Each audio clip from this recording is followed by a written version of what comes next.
উমর রাদিয়াল্লাহু তাআলা আনহু খেজুর খাচ্ছিলেন আর মনে মনে ভাবে, বিশ্বনবী যখন ওয়ারেন্টি দিয়েছে, বিশ্বনবী যখন গ্যারান্টি দিয়েছে আমি জান্নাতে যাব, তাহলে হাতে তো এখনো 3টা খেজুর বাকি।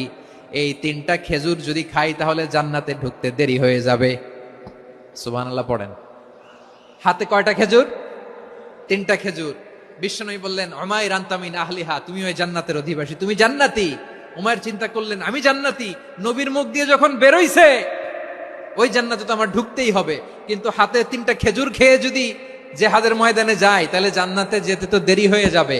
এই চিন্তা আসা মাত্রই খেজুর 3টাকে তিনি ছুঁড়ে মারলেন, তলোয়ার বের করে আল্লাহু আকবার বলে বদরের ময়দানে ঝাঁপিয়ে পড়লেন।